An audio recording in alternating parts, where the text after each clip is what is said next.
On va poursuivre nos ateliers avec cette fois-ci un atelier consacré à la politique RSE. Alors, RSE, effet de mode ou outil de développement business. Je pense qu'on aura une réponse à la fin de cette table ronde avec Mathilde, bien sûr, et Laurent, qui vont nous accompagner pendant ces quelques minutes. Mais Laurent, il faut planter le décor, comme on dit dans le jargon. Planter le décor, c'est une définition de base de ce qu'est la politique RSE. Tout à fait. Alors, la politique RSE, elle s'inscrit quand même dans une logique de communication large, dont la base est en fait la communication à laquelle sont astreintes toutes les entreprises, la communication financière. Communication financière, ça consiste en fait à publier une information à destination des parties prenantes, des utilisateurs que sont les actionnaires, les financeurs, l'État, les salariés, de façon à leur donner une compréhension de l'entreprise et éclairer les décisions. Cette information financière, elle peut être par ailleurs, elle est issue effectivement de données comptables essentiellement, mais elle est étayée d'une information littéraire, soit au travers du rapport de gestion et des annexes, qui permettent de cerner un petit peu mieux ce qu'est une entreprise. La comptabilité ne suffit pas, encore une fois, à comprendre complètement ce qu'est une entreprise. Et donc, on a eu besoin rapidement d'imaginer un dispositif qui permette au travers d'éléments non financiers de caractériser une entreprise. Alors, toute la partie de la communication financière, elle a une caractéristique, c'est d'être extrêmement normée, normes françaises, normes européennes, internationales. Donc, ce sont des cadres comptables et réglementaires qui sont extrêmement précis et dans lesquels, moi, professionnel du chiffre, je m'y retrouve bien. Ce qui concerne la partie des données extra-financières, pour le coup, on est plus sur un cadre conceptuel.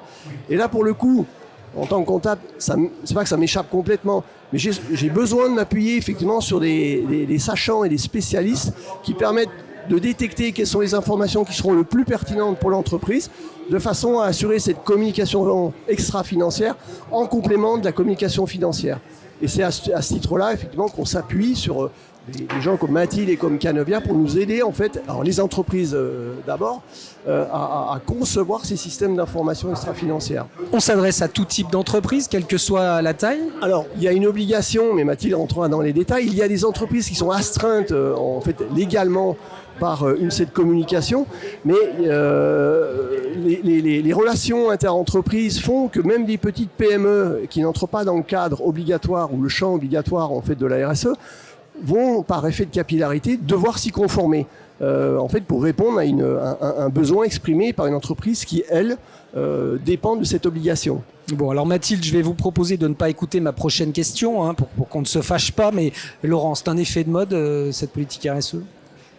Alors, je ne crois pas. Et je pense qu'il y a un vrai mouvement de fond. Encore une fois, c'est un mouvement sociétal.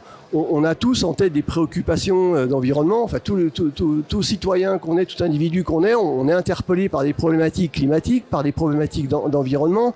La conduite, en fait, le pilotage de nos ressources humaines, de nos collaborateurs, suppose des pratiques qui évoluent et qui ne sont pas forcément traduites, encore une fois, dans des comptes par une masse salariale.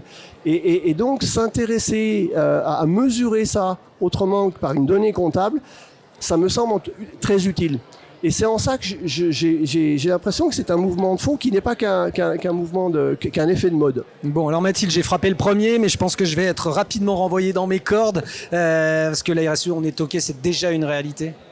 C'est effectivement déjà une réalité. Alors, une réalité, effectivement, comme le disait Laurent, pour les grandes entreprises qui ont une obligation réglementaire. Donc, la réglementation en matière de RSE existe depuis 2001. La première réglementation qui oblige les entreprises à reporter des informations sur leurs impacts environnementaux et sociaux existe depuis 2001. On est déjà à plus de 20 ans d'existence quand même. Exactement. Et ce qui se passe, c'est ce que disait Laurent, c'est que donc on a ces réglementations et il y en a successivement qui sont venus compléter cette première réglementation. La première réglementation était française. Ensuite, il y a une directive européenne en 2014 qui a été transcrite en France en 2017 parce qu'effectivement, on avait déjà pris un peu d'avance et qui oblige du coup donc les grandes entreprises à faire ce qu'on appelle une déclaration de performance extra-financière.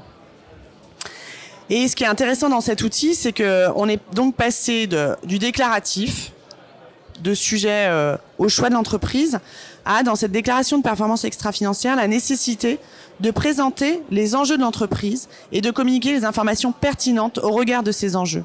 Et donc, on arrive vraiment à un niveau d'information qui est éclairé. Il y a ce premier point. Et le deuxième point, ce qu'on a vu au moment, dans l'évolution de cette réglementation, c'est la vérification de ces informations. C'est-à-dire qu'au départ, c'était du déclaratif. Et maintenant, ces DPEF sont vérifiés par ce qu'on appelle des organismes tiers indépendants, OTI, qui viennent attester que les données présentées dans ces rapports sont les bons. L'autre point important à avoir en tête, c'est que donc ces réglementations, comme le disait Laurent, ça touche les grandes entreprises. Sauf que ces grandes entreprises, elles doivent communiquer sur leur propre scope d'activité, mais aussi sur ce qu'on appelle l'ensemble de leur chaîne de valeur.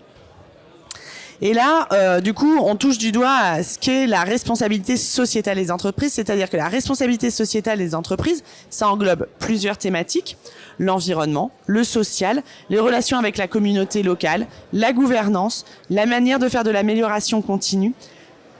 Et ça doit être regardé au prisme de l'ensemble des acteurs qui interviennent dans la vie d'une entreprise, et donc aussi bien les fournisseurs que les prestataires, que les sous-traitants.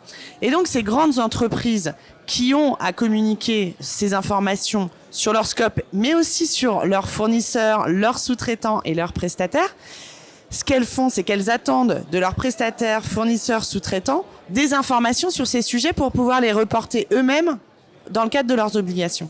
Ce qui fait que les TPE, PME et ETI, même si la réglementation ne pèse pas sur eux, ils ont des attentes de leurs clients, de leurs donneurs d'ordre.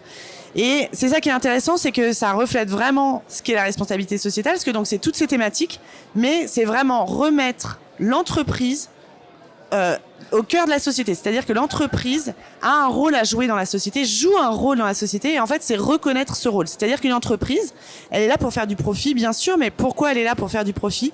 Elle est là pour faire vivre un territoire. Une entreprise, elle est implantée localement, elle fait vivre des territoires, elle génère une économie locale, elle fait vivre des salariés qui eux-mêmes vivent sur ces territoires. Et ça, c'est important de le prendre en compte. Et on retombe sur quelque chose qui est très important en RSE, c'est la logique de partie prenante.